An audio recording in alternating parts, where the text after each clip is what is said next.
Olá, pessoal, tudo bem?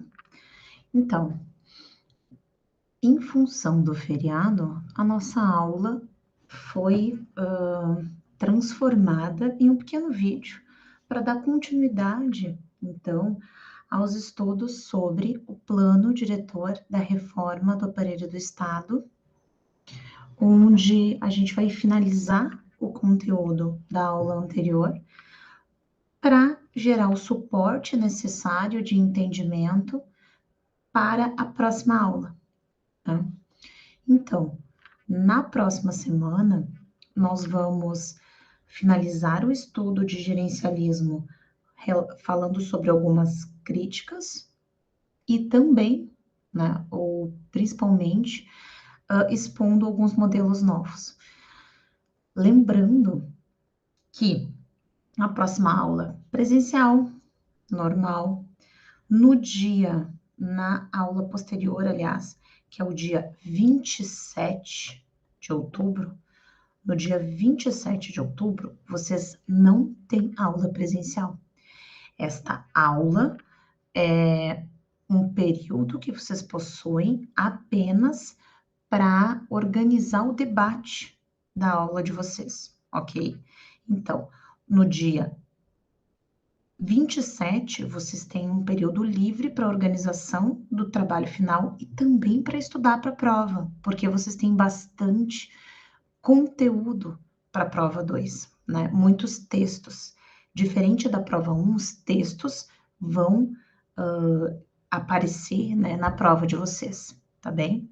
Então, dia 27, período para destinação ou para elaboração do trabalho final. No dia 3 de novembro é a prova teórica. No dia 10 de novembro é o debate, tá bem? E eu já vou deixar tudo organizado lá no Moodle. Então, acesse e verifiquem, beleza? Então tá, pessoal. Para esta aulinha sobre o plano diretor da reforma do aparelho do Estado, então, nós vamos falar um pouco sobre o que foi essa reforma gerencial que aconteceu no Brasil. Qual foi a importância desta reforma, ok? Os objetivos dela e algumas mudanças significativas que aconteceram em virtude da reforma, ok? Então, a reforma do aparelho do Estado, ela foi implementada em 1995. Lembrem da fala anterior do Bresser Pereira, contextualizando um pouco para vocês o que acontecia no Brasil naquele período, que fez com que a reforma fosse tão importante, inflação, né, a década perdida. Então, em 95 foram estipulados 3 objetivos específicos que eram importantes para reduzir o tamanho do Estado, melhorar a qualidade dos serviços e, portanto, aumentar a eficiência da gestão pública. Essa diminuição do aparelho do Estado foi um dos principais pontos ou dos focos objetivos da reforma do aparelho do Estado. Então, reduzir o tamanho para fazer isso, né, foram extintos órgãos e entidades que não eram considerados essenciais. E foi criado um programa de demissão voluntária para os servidores públicos. Então, este contexto é relacionado aos objetivos da reforma. A gente tem a nova agenda da gestão pública lá em 2009. Então, lá em 1995, a gente tem o plano diretor.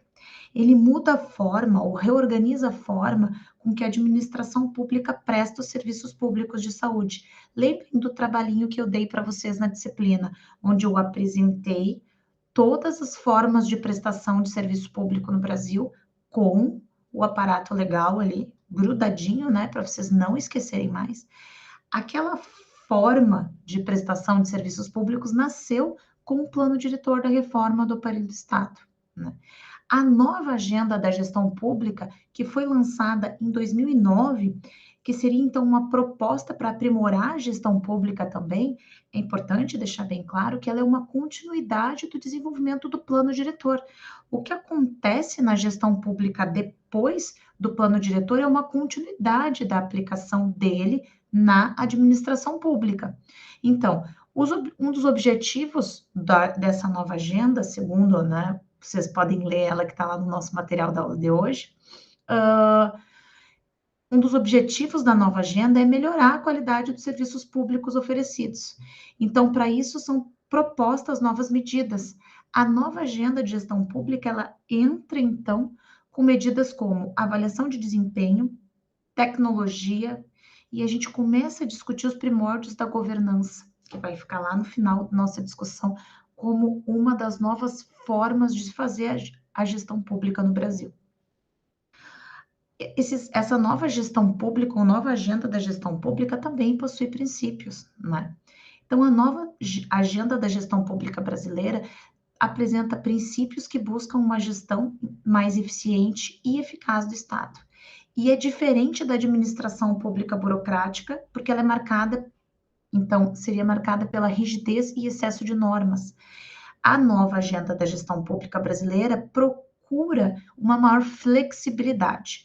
Essa flexibilidade traz os conceitos de descentralização muito forte, porque a partir de então, quanto mais você descentraliza, mais você daria a oportunidade de entes privados ou de outros entes participarem da gestão pública do Estado, né? Então, questões como transparência, inovação, valorização de servidor aparecem com bastante ênfase. Lembrando que a gente já teve na aula, não é?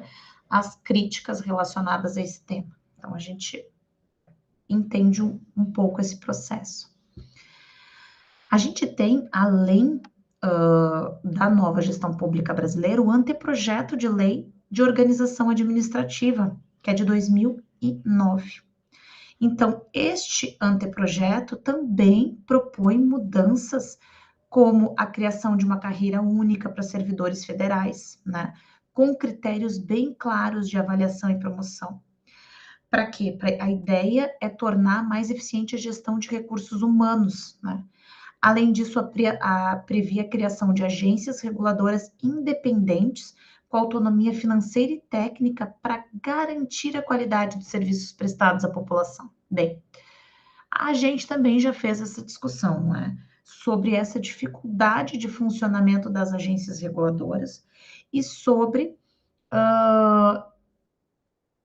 essa falácia relacionada à melhoria dos serviços quando eles são prestados pelo setor privado. Então, a gente não vai rediscutir o tema, mas vai falar de todos os mecanismos que foram estipulados através das gestões do Brasil desde os anos 90, desde 1994 até os dias de hoje, e que implicam em uma reafirmação das políticas, que então são políticas neoliberais e que são políticas que transferem a prerrogativa da prestação de serviços para a administração privada, sendo então a administração pública responsável pela fiscalização dessa prestação. O que, sob o meu ponto de vista, diverge com a própria Constituição Federal, que legitima, né, e dá direitos à população para receber, então, este serviço pelo Estado, com qualidade e eficiência. Então, alguns objetivos desse próprio anteprojeto de lei. Esse anteprojeto de lei é um anteprojeto, né? É um projeto de lei. Ele prevê a criação de sistema de gestão único, né? Onde ele vai avaliar os desempenhos dos servidores públicos. Sobretudo, ele vai trabalhar a avaliação de desempenho para flexibilizar medidas de demissão, é mais ou menos isso, tá bem? Então, você vai ampliar as medidas de desempenho e cumprimento de metas dentro do setor público. De uma certa forma, esse projeto imagina que se ele pressionar mais, der mais metas para o setor público, ele vai melhorar a prestação de serviço. Aí fica meu questionamento para vocês. Vocês acham que faz sentido isso? Bem, então tá. Transparência na administração pública. A transparência, então, que eu imagino que vocês devem ter usado, é um dos pilares fundamentais da administração pública gerencial. Por quê? Porque ela permite aos cidadãos o acesso à informação sobre como o governo está sendo gerido, ok? Então, a gente tem vários portais de informação onde a gente pode acessar os dados relacionados à administração pública. Porém, não são todos os dados. A participação social na administração pública também é um dos fatores da administração pública gerencial que é estudado como preponderante, né? Então, ela surge por incentivar os mecanismos de participação, mais consultas populares, mais conselhos de gestão, né? Transparência, accountability dentro da gestão pública. A ideia é o fortalecimento entre a relação governo e sociedade. Um dado interessante, assim, que é importante para vocês efetuarem uma reflexão, que há uma diferença significativa entre você criar um mecanismo, né, que assegure a participação, ou seja, você pode opinar, e a tua opinião vai chegar em algum lugar ou vai mudar de alguma forma a prestação desse serviço. Dar oportunidade para que todo mundo sente numa mesa e opine é bem bacana.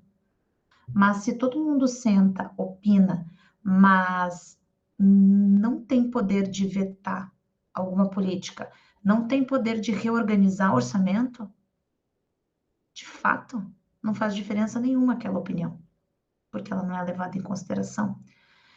Então, aí lembrando lá do início das nossas aulas, são os limites da democracia, participação e controle social dentro do país, né? Que fazem com que seja realmente muito difícil, seja tão difícil que que os próprios princípios de participação ou de transparência existam de fato. Então, gestão de pessoas também é um dos pilares essenciais e fundamentais da administração gerencial. Ela vai focar na valorização do servidor como ele sendo o agente de mudança. Essa valorização passa, sobretudo, por exigência de cumprimento de metas e de resultados desse servidor. Então, aqui, a nova gestão pública, algumas reflexões relacionadas à nova gestão pública, certo? Então, a nova gestão pública é inspirada no mercado, através da privatização de bens e certos serviços. Ela desregula, né, os recursos, ela tem uma desregulação dos recursos humanos. Ela foca nos mecanismos de controle, na desregulação das compras, na descentralização, né, a governança foca na descentralização de governos, e seleciona pessoas certas, incentivo para atração e retenção, ok? Os contratos, eles são individualizados dentro de organizações, a criação de novos órgãos regulatórios, né? Há uma liberdade de informação, de governo e de engajamento, e estabelece programas de treinamentos integrados. Há, então, a competição compulsória, né, com setores públicos, privados e voluntários. Então, todos estes setores competem para a prestação de serviços públicos. Os padrões na vida pública, mecanismos de coordenação, planejamento e execução também. A governança, então, ela funciona em redes, digamos assim. E a gente começa a ter códigos de ética, transparência, auditorias funcionando. Pelo menos em tese, né? Tentando funcionar. Algumas outras reflexões. As grandes reformas, elas normalmente são empreendidas mais como questões de fé do que propriamente ciência comprovada. Então, fica aí para vocês refletirem, né? Grandes reformas, elas são mais embasadas na fé daqueles que propõem as reformas do que propriamente na ciência, mesmo que ela se abrace na ciência para comprovar. Então, o acerto ou o erro do seu funcionamento só o tempo vai mostrar. A nova gestão pública, ela tem conceitos e iniciativas que, apesar de terem princípios similares na prática, têm resultados bastante diferentes dos princípios que ela prega, né? Então, a gente vai tratar isso na próxima aula. Há reflexões bem importantes que vieram depois disso, principalmente relacionadas ao medo de corrupção, enfim, e que devem, né, devem ser observados. Há um consenso que as experiências de reformas administrativas, tanto as gerenciais quanto a nova gestão pública, têm um grau elevado de diversidade dessas configurações e são explicadas por fatores como a dependência da trajetória de cada nação, relações entre forças políticas, transformações econômicas e tecnológicas, a incongruência na visão da superação pura e completa de modelos de gestão. Então, a literatura sugere um pouco bem mais incremental e desordenada. Então, a gente tem aí na nova gestão pública uma nova tentativa de organização, então, da forma de gerir, né, o público, que é a que a gente vê, é a que a gente, na atualidade, sente, né, que é a divisão com que se faz a administração pública na atualidade. Ela tem críticas, ela tem defensores, não é? No pós-nova gestão pública, né? Então, a gente vê o caráter complementar dessas abordagens.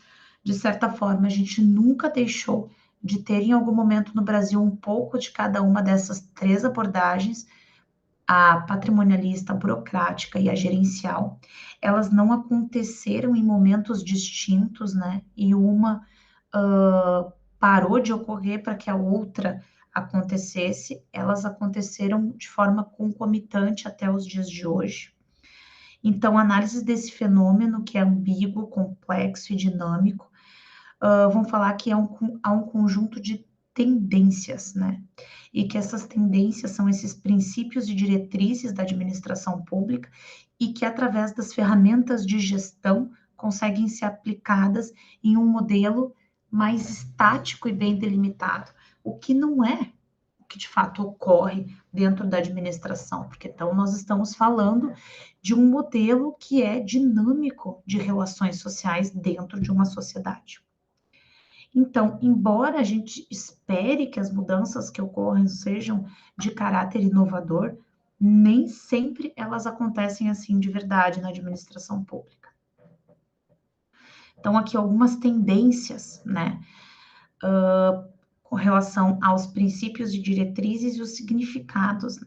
Quando a gente fala de colaboração e parceria, a gente tem algumas tendências a processos colaborativos e parcerias. E a gente vê aí parceria público-privada e outros tipos de consórcios, enfim, e parcerias funcionando, sendo reorganizados para a prestação de serviços dentro do Brasil e que vão então significar, né, essa aproximação ou essa tentativa de fazer com que funcione realmente a inserção dos princípios da nova gestão pública dentro da administração como uma forma de prestar serviços. As redes, né? Então, a atuação em redes na provisão de serviços, tanto para formulação, implementação e controle dessas políticas públicas. A visão integrada e holística da gestão pública, né? Então, a premissa de serviços públicos integrados, a perspectiva da administração como um todo, que é coesa, coerente. E a gente vai falar ali de accountability e responsividade. Então, a gente vai ter processos de ampliação da prestação de contas e capacidade de resposta da administração pública, e a gente vai criar cada vez mais mecanismos de culpabilização do gestor pelas decisões ruins que ele toma como um administrador público. Então, essa tendência vai trazer, então, novas responsabilidades a cada gestor público no Brasil. Participação e engajamento, então, a gente vai ter aí a ampliação de canais de participação social e fomento ao envolvimento da sociedade na gestão pública. Liderança, então, a gente vai ter a importância do papel do líder, né, do político, administrativo e do cidadão na gestão pública. A gente vai ter questões relacionadas à coordenação e controle também, com o fortalecimento das capacidades de coordenação e controle da administração, como uma forma, então, de fazer com que ela seja coerente e coesa na prestação de serviços públicos. Então, a gente vai falar dos processos de construção das políticas públicas que nada mais são do que a forma com que o Estado se organiza para prestar serviços públicos à população. A gente vai ter o governo eletrônico, tecnologia de informação e comunicação, que passa, então, a ser uma ferramenta essencial para o controle, a transparência dos gastos na administração pública. E aí vem aquele detalhe que a gente não pode esquecer, que tratamos na aula anterior, que é estes mecanismos, né, de controle, eles servem justamente para mecanismos de controle da administração pública. E eles não controlam a administração privada, mesmo quando essa faz parcerias e fornece serviços públicos, né, através de contratos. Então, fica aquele detalhe interessante e importante. O controle sobre a administração pública é feito, mas não sobre os entes privados que prestam serviços públicos através de contratos e outras formas de prestação que a gente já viu em aula. O fortalecimento da burocracia pública, então, a profissionalização, a valorização para tornar eficiente, interdisciplinar. E a gente vai falar aí um pouco sobre também a governança. Né? A governança que, como fenômeno, né, ela, de diferentes formatos, agrega parte significativa das tendências dessa nova gestão pública. Então, ela amplia as formas de relacionamento estatal da sociedade civil, porque a gente vai falar um pouco mais na próxima aula, porque a governança é uma das tendências da gestão pública, não é? Que é quando você começa a trabalhar no responsabilizar o gestor pelos seus atos, né? E ela tem, então, esse foco de desenvolver capacidades interdisciplinares, constante responsividade à sociedade e liderança com componentes interativos. Então, assim, para finalizar, né, a gente tem ali o futuro possível, que é uma pergunta. Então, a gente tem ali o foco da nova gestão pública e da pós-nova gestão pública. Em tese, ficou decretado ou definido que a nova gestão pública não resolveu os problemas de prestação de serviços públicos no Brasil, dando qualidade aos serviços ou fazendo com que a população recebesse o melhor do serviço. Quando ela transformou o cidadão em cliente ou em consumidor e inseriu a lógica de mercado baseada nas suas crenças fundamentais de eficiência, competição e contratos, e com essa visão da superioridade administrativa do mercado, orientada estrategicamente para concorrer, incentivar e desagregar a forma com que o Estado presta serviço, né, a gente chegou à conclusão de que ela não melhorou os serviços de fato e que ela criou empecilhos burocráticos muito relacionados à criação das metas e, né, das formas a atingir os resultados dela, que trouxeram mais empecilhos para a gestão do que de fato agregaram vantagem. Mas aí, então, por isso a gente tem o pós-nova gestão pública. E é o que a gente vai tratar na próxima aula, tá? Na próxima aula a gente vai tratar sobre estas novas formas de gestão pública. E aí uma delas, que é a governança, vai trazer então o cidadão como parceiro, as redes, as questões de confiança e reciprocidade, uma visão mais holística e integrada e colaborativa. E o fortalecimento da capacidade burocrática ou da burocracia, ou seja, é uma volta, talvez, à forma mais burocrática de se organizar ou de se manifestar a organização do Estado, para que ele seja mais eficiente, menos focado nas relações de mercado. Então, este é um ponto importante. Para finalizar, a gente vai falar um pouco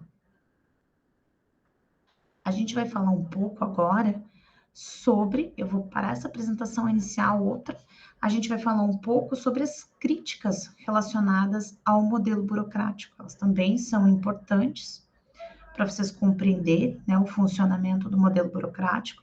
Então, a gente vai falar um pouco sobre as críticas ao modelo, e na próxima aula a gente vai tratar exclusivamente sobre as novas formas de gestão. Então, vocês vão ler e a gente vai fazer atividades para tratar sobre essas novas formas de gestão, tá bem?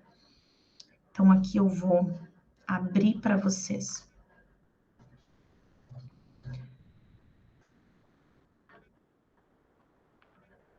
Só um minutinho, que é a última aula.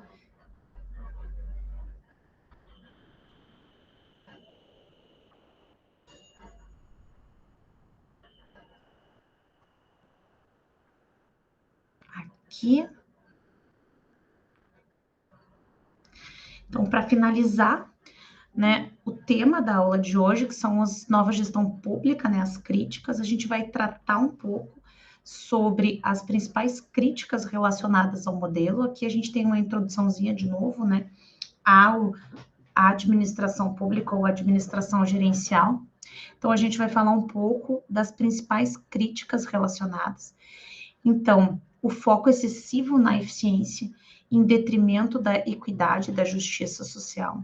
A redução do papel do Estado como o garantidor das políticas públicas e da prestação de serviço através de políticas públicas faz com que o modelo seja bastante criticado, porque ele dá uma ênfase maior nos resultados do que na qualidade e principalmente ele não pensa nas desigualdades. Então tá lá, é a primeira crítica do modelo, né, que é a falta de preocupação com a desigualdade social. Ele foca nas metas, nos objetivos, mas ele, no momento em que tenta ser eficiente para atingir essas metas, esquece que nós estamos lidando com um país de imensa desigualdade social e que este é o pano de fundo, né, para isso. Então, o foco na eficiência vai levar que políticas públicas que beneficiam uma população muito pequena, às vezes não sejam aquelas que são garantidas, ok? Por quê? Porque você busca metas, então você vai olhar de forma técnica para as políticas públicas que são para a maior parte da população. E aí um outro problema é a privatização dos serviços públicos, como saúde e educação. A privatização desses serviços pode agravar ainda mais a desigualdade social, porque a gente sabe que no momento em que privatiza e passa, de certa forma, para o setor privado fazer ou produzir ou ofertar estes serviços, a gente diminui a probabilidade de que este setor que busca lucro oferte para todas as pessoas. Então, corrupção, né? Uma crítica também recorrente ao modelo da administração pública é a vulnerabilidade à corrupção, né? Quando você insere a administração privada dentro da administração pública, insere a administração pública na lógica de mercado, você corre o risco de aumentar a corrupção e você aumenta porque empresas privadas são corruptas, né? São corruptas porque elas trabalham sob a lógica do lobby, né? E do toma lá da cá, porque elas querem se juntar ou se unir para lucrar mais. Então, há uma falta de transparência da prestação de contas destas empresas privadas que prestam serviços. Então, você tem lá uma centena de parcerias para prestar serviços públicos que são direitos garantidos pelo Estado, e essas parcerias que são feitas com empresas privadas no Brasil, você não tem ideia de como é que elas funcionam, né? Então, outro calcanhar de Aquiles da nova gestão pública. Então, ela enfrenta muitas críticas, incorporar os princípios da administração pública, então, ela inclui os novos princípios da administração pública, e a gente tem vários ali: imparcialidade, transparência, inovação, responsabilidade, unidade, coordenação, boa governança pública. No entanto, critica a reforma por não incluir princípios já reconhecidos, como a proporcionalidade e a razoabilidade. E alguns princípios foram vistos como redundantes. Ultrapassar problemas antigos, né? Ela não consegue superar problemas históricos da administração pública. Então, ela não busca soluções efetivas de longo prazo, que é um dos problemas mais perigosos da administração pública do Brasil, porque ela é reorganizada, readministrada e os serviços são todos refeitos a cada gestão eleita, de 4 em 4 anos. Então, a reforma gerencial no Brasil tem como objetivo desburocratizar, descentralizar, aumentar a transparência, mas ela não é clara se essas diretrizes foram implementadas com sucesso, se conduziram melhorias tangíveis na administração pública. Então, a gente tem um alcance limitado dessas políticas. A proposta da mudança de modelo da administração pública, que transforma o cidadão em cliente, então, ela é bastante criticada. A gente tem, então, críticas ao fato de que a nova gestão pública se associa ao ultraliberalismo, então indica uma possível inclinação para modelos mais privatizados e menos regulamentados de gestão pública. Então, essas críticas vão refletir uma variedade dessa preocupação da nova gestão pública, que vão abranger, inclusive, a incorporação de princípios, que a gente já viu ali. A nova gestão pública e a reforma gerencial, elas têm enfrentado diversas críticas que podem ser organizadas em vários eixos, né? E aí a gente tem ali alguns autores, como eu e o Dasso Júnior, que são autores críticos do modelo. Então, eu vou usar lá o professor Dasso Júnior, o Aragon, que era professor de vocês, né? Já foi um dos fundadores aí da administração pública. Ele vai falar que o foco excessivo na eficiência vai colocar em detrimento a efetividade dos serviços, ou seja, se eles estão ou não funcionando, e a equidade, que é funcionar de forma diferente para as pessoas que são diferentes. A centralização de decisões e a falta de participação na sociedade também vai acontecer. A ênfase na gestão de processos em detrimento da gestão de resultados. Então, se preocupa que os processos estejam funcionando, organizando, e não é uma crítica relacionada a que não exista gestão de processos, mas relacionada a você dar ênfase aos processos em detrimento dos resultados. A redução do papel do Estado, a redução da participação em função de tornar, então, os mecanismos de participação apenas... eles terem apenas um papel consultivo e não um papel decisivo na construção e na decisão das principais políticas públicas. Então, a lógica empresarial ser inserida dentro da administração pública seria, né, para estes autores, um problema, visto que ela centraliza o poder e centraliza a tomada de decisão de uma maneira técnica, e isso aumenta os níveis de desigualdade e prejudica populações que não têm uma grande representação, né, dentro dos mecanismos e dos modelos atuais. Então, a gente tem algumas soluções também que são apontadas, né? Ele propõe soluções como uma gestão mais participativa e descentralizada, onde a gente tem maior envolvimento da sociedade, mas não apenas envolvimento no sentido de dar a oportunidade da fala, mas ouvir, né? Então, a gente tem a ênfase nos resultados, com a definição de indicadores claros e objetivos para avaliar o desempenho desse setor. O desenvolvimento de políticas públicas equitativas, que considerem, então, de fato, diferenças regionais e sociais dentro deste país, né? Onde você vai lá pensar não somente na prestação do serviço, mas em como é que você faz com que a prestação desse serviço tenha um resultado decente na administração. Então, reflexões teóricas sobre a administração pública, né? Então, a gente tem o seguinte, a administração pública societal, né? A gente tem aí formas de se pensar a administração pública. A Ana Paula Paz de Paula vai falar sobre a administração pública societal, são algumas formas. Lá nos anos 60, ela vai propor uma administração pública focada na participação ativa dos cidadãos na política, buscando atender, então, reivindicações populares e fortalecer a cidadania. Essa proposta, ela vai sugerir soluções administrativas emergentes de experiências práticas para cada região ou comunidade. E esse modelo da administração pública societal, ele vai transcender, então, os desafios administrativos e gerenciais, enxergando a reforma como um projeto político de desenvolvimento nacional.